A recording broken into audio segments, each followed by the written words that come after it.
exciting one. That's one that's been talked about. Batterskull, some players are like, why play Wormcoil Engine when you can just play one that's one cheaper? Which I suppose is reasonable. He's got 4 Gitaxian probes, so Josh going for the 4 probe approach. Not a card you see much of in Standard nowadays.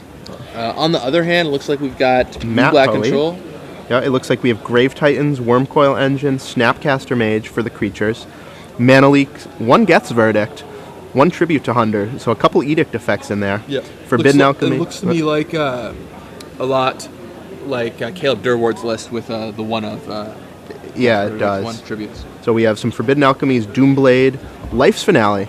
There we go. Wow, 2 of them in there. 3 Think Twice, 4 Dissipate, a couple Ring Flesh, Negate, Victim of Night, and then the usual suspects for his land, including Ghost Quarter and Nephalia Drownyard. So this should be an exciting game 3. He has 1 Liliana Vest written up for his Planeswalkers. I presume that's Liliana the Veil, right? Because Vest isn't legal right now. I think it's not, yeah. Hopefully, it's Liliana of the Veil. It's going to be a little awkward on turn 5 if he casts a Vest, but I'm sure it's Liliana of the Veil. Yeah. All right. Yeah, so here we are. Matt Hoey leads off with Drowned Catacombs. And Josh Rayden fights back with a Plains. Yep. And another... Looks like Josh went pretty deep into the Mulligan tank, going all the way down to 5. Wow. Not where you want to be. Gorgeous Guru lands for Josh Rayden, though. He is on the draw, though, so hopefully that'll be able to recoup some card advantage for him. A lot of people might question the one-ofs in Matt Hoey's deck.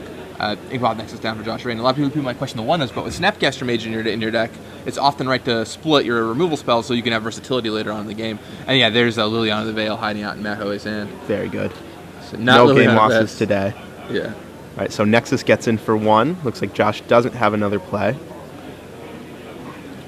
Or maybe he's trying to bait out a removal spell from Matt because he's land flooded. I can't really tell. I mean, if I were Matt and I had a removal spell, I would instantly kill that Nexus. Oh, yeah. Looks like he doesn't. And there's Forbidden Alchemy. Okay, so he's going to see a Doomblade, Dark Slick Shores. Can't tell what the other ones are. So he's got Dissipate in his hand. Snapcaster Snapcaster, and I think that's a Tribute to Hunger, I want to say. Tribute to Hunger. A card that hasn't seen much love yet. Yeah, I think that was Tribute he pitched. So he takes the land. Alright, getting land number 4. Draws another. And it looks like his hand has a Dissipate in it. That's the only card I can tell right now. So he leaves Dissipate mana up. Down comes one of those incredible Scars lands. Really some of the best dual lands we've seen in years. Yeah, really well balanced, too. A drawback that's not too bad, but not too good. So. Down comes Glacial Fortress. And it's like Josh is thinking about whether to serve with his Nexus or play a spell. Ask how many cards are in Matt's hand. Probably trying to gauge whether to play around a counter spell or a removal spell here. And it is really tough against the blue-white decks. Okay, so he's just going to activate both Nexus and get in. Yeah, so with Josh Mulligan down to 5, he's decided, well, I know a way I can just win this game, and that's if I just get enough hits with Nexus. Yeah, and Matt Hoey goes up to 3 poison. Yep. Matt Hoey is sitting on Nephalia Drownyard, in case you're wondering what that land is. All right, there's a Ratchet Bomb down for Matt Hoey. Now, Ratchet Bomb says non-land, correct? I believe it does, yeah. So, you cannot kill off those Inkmoth Nexus. No, but he's very clearly leaving up counter mana, and I imagine if Josh attacked for 2 next turn, or last turn, he'll do the same this turn. Yeah, I believe Matt should be at 3 poison right now, going up to 5 this turn. Because if he didn't have it last turn, it's unlikely that he has it this turn. And at this point, that's just something like a 3-turn clock. Yep. And like I said, I totally like Josh's line of play here. I think if you're behind, you start doing this. Yep. I would have attacked both there, I think, just because what's going to happen is you want to get as much to as possible, because Matt is liable to draw a removal spell at some point. Right. And then you end up going down, onto a 1-turn clock. And although Matt is on an odd number of poison, I'm pretty sure he's on 3 poison right now, not 2. Although he's on an odd number of poison, I would rather just get in for 2. Right. I mean, in Josh's eyes, it doesn't take a turn off the clock, but it could later on. It will, yeah. So Josh leaving 3 up. That's interesting. He does have Mana Leaks in his deck. And Dissipate. And 1 Dissipate. So, and looks like Matt just says go. No land, no play. I'm sure when Matt pitched that Doomblade, Josh was probably a little worried with the Forbidden Alchemy. So maybe Josh was trying to figure out what was going on there. And as we see, it looks to be Snapcaster Mage. Matt's hand looks like it has that Tribute, a Negate, a Dissipate. So he's stocked up on counter magic here. But he has to deal with these Nexuses, these Nexi. Alright, taps that, activates a Nexus. He's only going to get in for one again? He only gets in for one. Interesting. Now imagine if Matt just attacked with both in these last couple turns. I mean, if Josh attacked with both Nexus these past couple turns, Matt would just be in a much better position. Josh would be in a much better position, I think. And now we see an end of turn Tribute to Hunger, trying to get rid of one of those Nexuses. Matt leaving 2 untapped, so vulnerable to a Mana Leak if Josh chooses to use it here. Yeah, Josh does have that Dissipate. He wants to make sure that his hunger is not tributed. Nope, he just let the Nexus die. And now that this is exactly what I'm talking about, that other Nexus is going to be a lot more hard-pressed to deal the remaining 5 poison. Right, Matt could be at 7 poison right now, but instead he's at 5. And instead a 3-turn clock looks much more palatable. Now, granted, Matt does have Snapcaster Mage in his hand. He'd be able to kill off that other Nexus, but Josh doesn't know that. Josh doesn't know that, yeah. So now he untaps, draws what looks like an Angelic Destiny, I think that was. Yeah. That's an exciting one.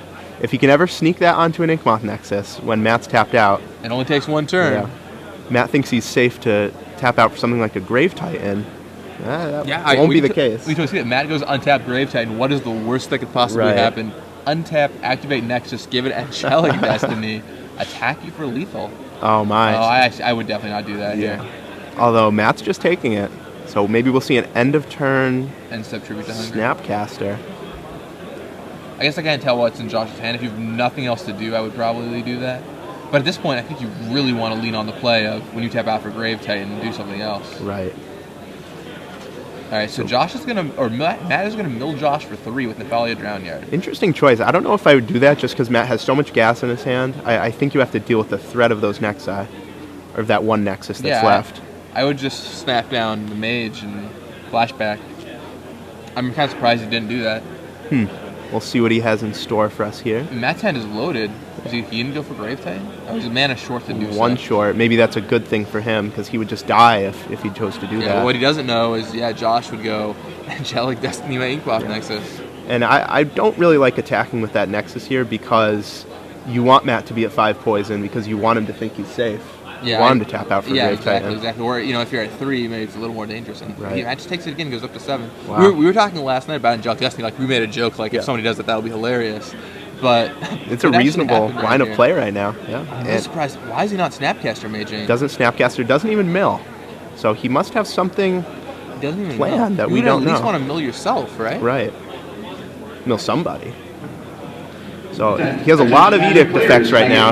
He just drew a Geth's Verdict with a Liliana in hand. So he has plenty of answers for that Nexus. Yeah, I don't like those Nexus attacks. Once again, I don't know what's in Josh's hand. Maybe he...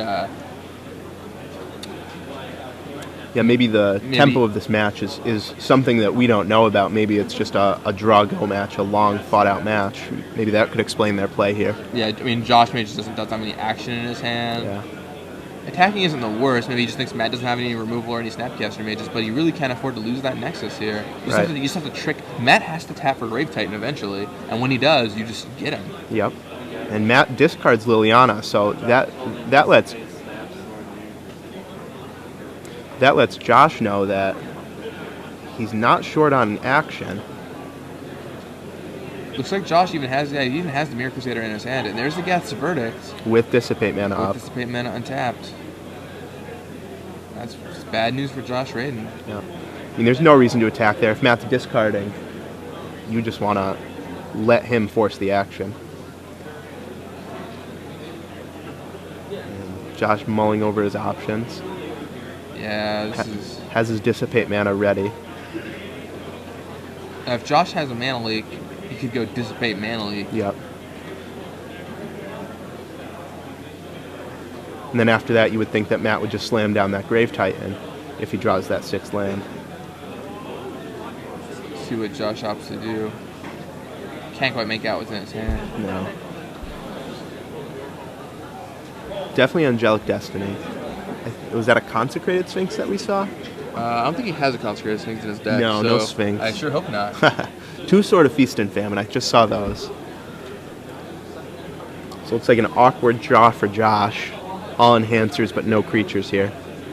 Well, he does have Mirror Crusader in his hand, though. Yep. He could have cast that this turn, and even then you get to go Crusader, Angelic Destiny if something bad happens. So, I don't know. Josh deep in the tank on this one. Not sure what his plan is. Well, he needs to make a choice soon. Got to make sure you play within the allotted time. Yep. So he does dissipate it. All right, he goes for Dissipate. See, Matt will Mana Leak back. instantly mana leaks, and Josh just lets it resolve. Oh, brutal.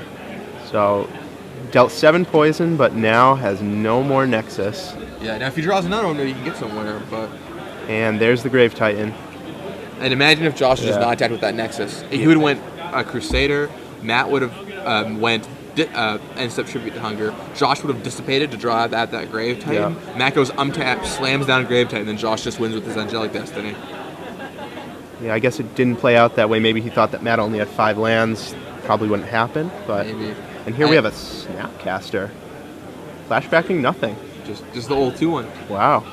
I think a lot of players don't have a plan when they play, which is always a big thing for me. It's really important you have a plan. I think it was Mike Flores that always said, think of how the board state will look when you win the game. Yeah, and that's, exactly. It's a little corny, but it's true. I mean, you have to know exactly how you're going to win, your route to victory. And now it seems like Josh just played a Snapcaster without knowing why, because he's thinking in his first main right now. Yeah, I don't know why you would just go ahead and Snapcaster if you don't have a plan. I mean, so Matt did have that Ratchet Bomb, which would have eaten away that Mirror Crusader. Right. But I think he could have still orchestrated the game to eventually set up a state where he wins with Angelic Destiny on Equal Nexus. Right, I mean, if you keep Matt at 5 poison, he's not going to know that he's in danger, because Angelic Destiny is not a commonly played card. It's not in most blue-white blades. And even if it is, it's usually as a 2-of. And here we see a shot of Josh going over his options. Yeah, he's certainly not in a good position right now. Shaking his head. He needs to make a decision soon, though. What's it going to be, Josh? Matt's graveyard all fanned out. Sort of a tell for Snapcaster Mage right there. Not that Josh can really play around it much right now.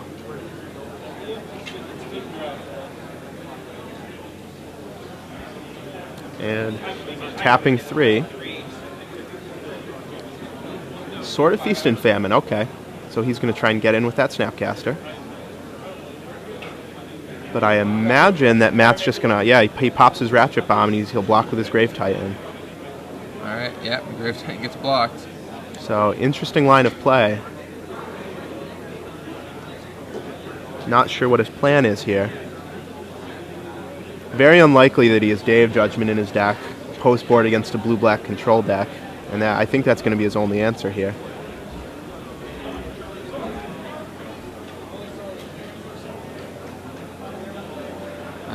I don't think Josh has anything going on right here. No, I think this game's pretty much over at this point. I think the blue-black player has it locked up.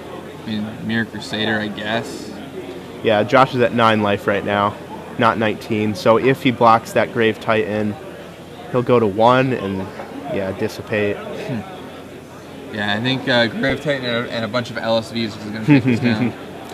The marauding LSVs. The marauding LSVs. Signed, too. No jokes. All right, O-ring away the Grave Titan. And negate that's going to seal Hoey. it. And there's the hand. Josh Rayden tried, fought a valiant effort, ended up losing. Yeah, I think with a little different plan, he might have come away with a win there, but we also had the benefit